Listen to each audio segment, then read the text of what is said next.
This timeline tracks human empires. Notice the massive block representing ancient Egypt. They ruled the Nile Valley for over 3 millennia. To put that scale in perspective, more time passed between their earliest pharaohs and final collapse than between their collapse and today. Throughout that staggering reign, they built absolute monuments to their authority. We still picture their massive stone pyramids and rulers who commanded the earth as living deities. Yet, in 30 BC, that 3,000-year reign shattered. The Egyptian state entirely dissolved, absorbed as a mere province of the Roman Empire. How does a state with that level of entrenched power, an empire that survives dozens of internal crises, eventually lose its grip entirely? The answer starts with a geographic lottery ticket. Ancient Egypt survived in one of the harshest environments on Earth entirely because of the Nile River. It created a narrow strip of incredibly rich soil right through the middle of an otherwise dead desert. Every single year, the river reliably flooded its banks. That predictability allowed farmers to grow far more wheat and barley than they needed to survive. They built an agricultural surplus. With extra food, villages could trade, accumulate wealth, and grow into cities. But managing that localized wealth required a new kind of political structure to keep the regions from tearing each other apart. Around 3100 BC, Narmer consolidated scattered communities, unifying Egypt into a single massive state. To maintain unity, Narmer and his successors branded themselves as living gods. State violence and control were framed as divine justice, necessary to maintain cosmic order. Once the ruler is accepted as a god, rebellion becomes a religious sin. That absolute ideological authority allowed the pharaoh to consolidate the Nile's vast wealth and mobilize millions of citizens for state goals. Unifying millions under a single narrative prevents internal fracture.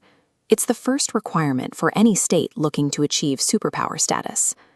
By the era known as the Old Kingdom, Egypt possessed immense material wealth, channeled into massive public works.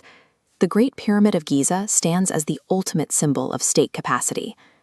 These megaprojects served a highly specific religious purpose. Believing the cosmos would fall into chaos if the god-king's soul died, they engineered elaborate tombs and preserved the physical body to guarantee his survival in the afterlife. Hauling millions of limestone blocks required an advanced bureaucracy. Scribes tracked taxes, engineered mathematical blueprints, and managed complex supply lines using one of the world's earliest writing systems. The pyramids effectively prove that Egypt had developed a highly organized administrative machine, capable of managing an entire nation's resources. During the New Kingdom, Egypt transformed into an expansive military superpower. Rulers like Hatshepsut commanded vast trade networks, carving ambitious structures directly into cliff faces. Successive pharaohs pushed the empire's borders south into Nubia and north into Syria. They secured their dominance through aggressive military campaigns and by negotiating some of history's first written peace treaties.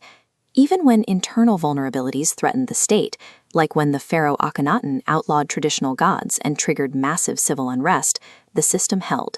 His successor, Tutankhamun, quickly reversed the reforms and restored ideological order.